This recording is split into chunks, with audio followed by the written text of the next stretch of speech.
Welcome to our presentation critically analyzing classroom behaviors and identifying the strategies and frameworks that can potentially manage them.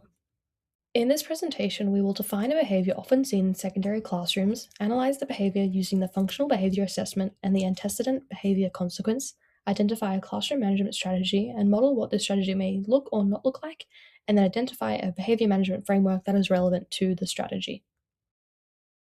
The behavior we chosen for this assignment is student disruptions as a result of coming to class late. According to Clark et al. 2023, disruptive behavior can look like various actions. It may be interrupting when instructions are being given, distracting peers from learning, or using materials and/or devices inappropriately during class. Disruptive behavior negatively impacts teaching and learning, Aero 2023, and is classified as a minor misbehavior by the Victorian government that can escalate to a major misbehavior. There are several factors that can contribute to a student's disruptive behavior, as referenced by Clark et al. 2023. These include their learning, social, and behavioral needs, neglect, abuse and/or trauma, their physiological state, medical and psychological conditions, parenting and home life, and relationships with teachers and other students. When a disruption occurs in the classroom, teachers first need to understand why the behavior is occurring before deciding how to respond. Rather than relying on assumptions or punitive responses, teachers can use the antecedent behavior consequence, or the ABC model, as part of a functional behavior assessment. The ABC model is a systematic observation tool that examines what happens before a behavior, the antecedent, the observational behavior itself, and what occurs immediately afterwards, the consequence. With the ABC model, a consequence refers to whatever occurs immediately after the behavior. It is not necessarily a punishment, rather the response that can either reinforce, reduce, or unintentionally escalate the behavior. By identifying patterns across these observations, teachers can develop a hypothesis about the function of the behavior, allowing interventions to be informed by evidence rather than assumptions. Dyer 2021 and McKinley et al. 2005. This recognizes that behaviors often serve an underlying purpose and that there is no one-size-fits-all approach. Importantly, the goal of ABC analysis is not to determine who is at fault, but to understand what maintains the behavior, so that teachers can implement evidence-informed interventions that support positive relationships and minimize escalation. Rogers, 2015. The functional behavior assessment is an evidence-based process used to identify the purpose or function of a student's behavior through systematic observations and data collection.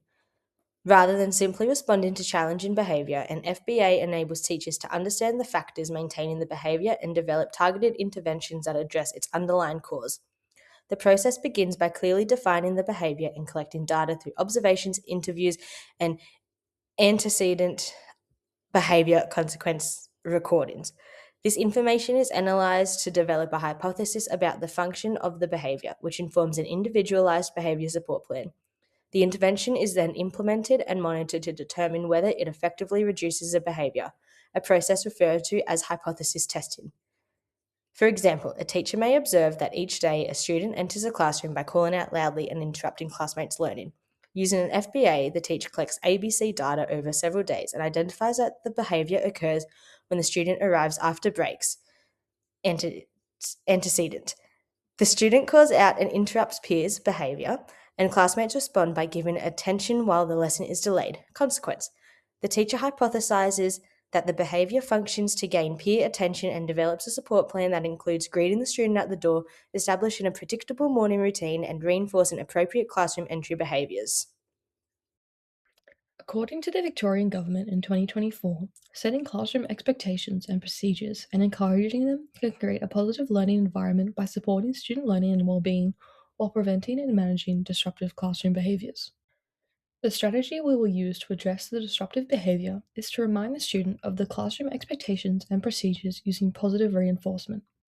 According to Maldonado et al. 2024, positive behavior support practices benefit students both behavioral and academically by increasing appropriate behavior, decreasing challenging behavior, and improving academic outcomes. This strategy is for low level or Tier 1 behavior in a secondary setting. In Tier 1, these behaviors are preventative and are the classroom teacher's responsibility. According to Maldonado et al. 2024, Tier 1 focuses on the development and sustainment of behavior expectations for all students. These expectations relate to the classroom routines and school rules in the classroom that are clearly defined, taught, and encouraged. In a positive learning environment, Expected behaviors are recognized, encouraged, and reinforced using acknowledgement and praise. There are steps to take when implementing this strategy when disruptive behavior occurs. These include a quick group or whole class reminder of expectations using clear communication and an assertive voice, provide students with a short reminder of the expected behavior, and allow time for students to action the correction and positively acknowledge when the behavior expectation has been met. Bill Rogers, 2015, suggests including a visual reminder of rules for students to refer to when needed. Hayes 2020 notes that classroom routines enable teachers to communicate shared values and behaviors to drive a positive classroom culture and minimize disruption during a lesson. Positive learning environments are created when teachers revise and reinforce the expected behaviors, routines, and rules with their students.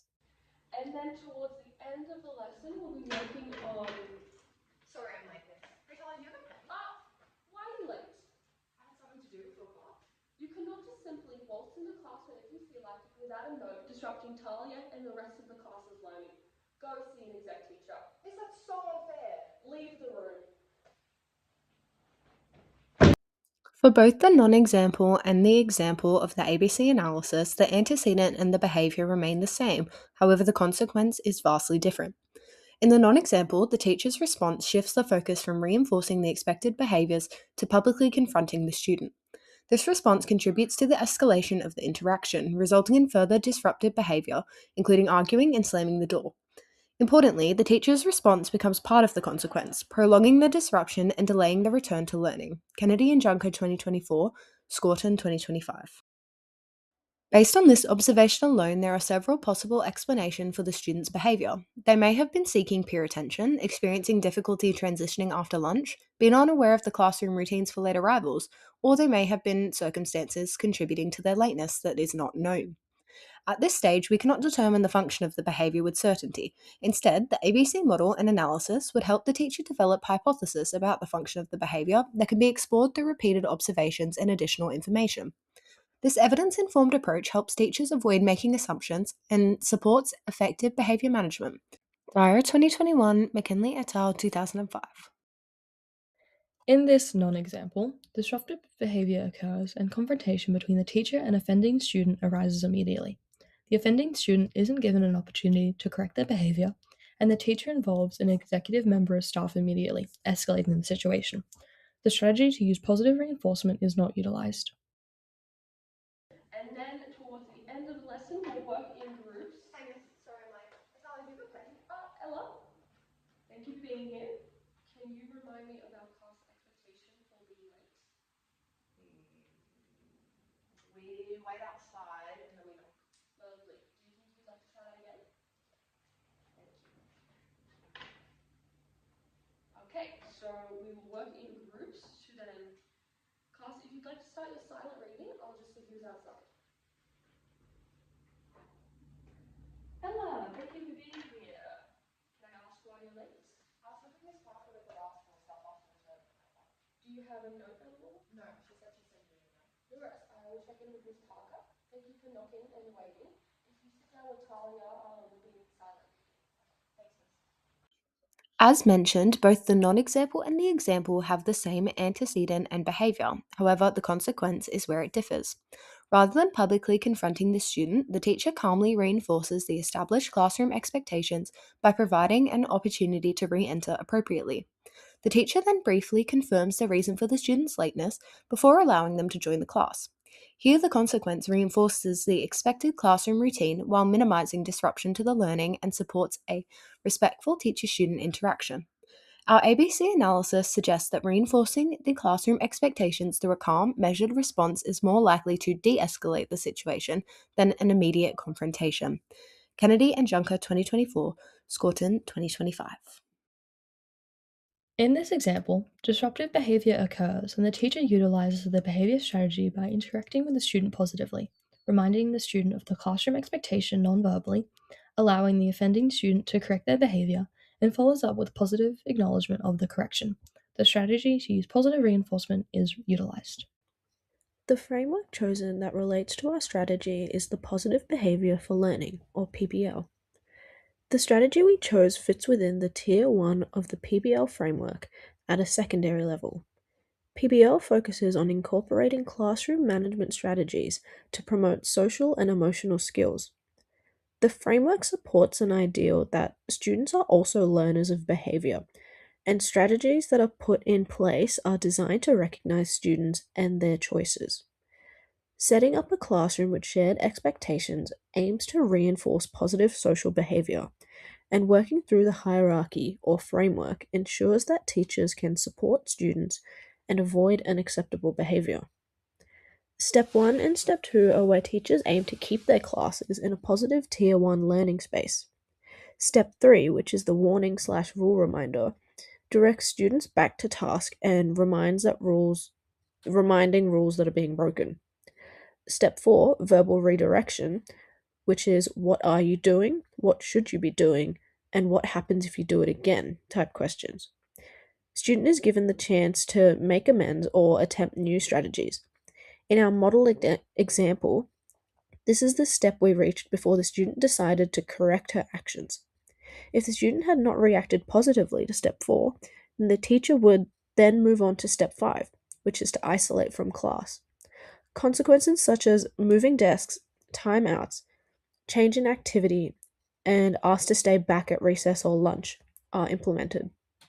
Step 6 is where we start moving learning spaces and executing behavior slips. So students can be sent to executives for restorative conversations, such as student services, head of house, principals, etc. Behavior checks or slips are to be kept on record and behaviors to be assessed over the coming days. Parents should also be contacted with situation and plans. When step 5 and step 6 are consistently unsuccessful, that is when there is a sign that the student requires more targeted intervention and support, as it moves to a tier 2 behavior. And this is when higher executives become involved to assist the student with restorative practices. When looking at a tier 3 behavior, immediate action should be taken for major inappropriate behavior. This is where intensive intervention is required and higher executives are primarily involved. If the student in our example were to have reached a tier 3 behavior, they would have to be removed from the situation immediately if safe to do so. For a PBL to be deemed functional, there should be a positive behavior reward system. Mickleham Primary School uses a currency system to reward positive behavior. Students can earn fake currency for individual work that can be traded for prizes. Whole class rewards are also distributed for positive behavior. These are opportunities for students to feel recognized and valued for their efforts. PBL promotes active participation with shared expectations and is a great framework for schools to show their support for students. Behavior management is not black and white. Varying strategies will help support behavior management in education spaces, and ABC and FBA are techniques to support teachers in deciphering difficult student behavior. Thank you for watching our presentation on behavior management strategies and frameworks. We hope this has provided you with information on how to create a safe and supportive learning environment. We hope we have sufficiently covered how positive behaviors for learning supports classroom behavior management strategies.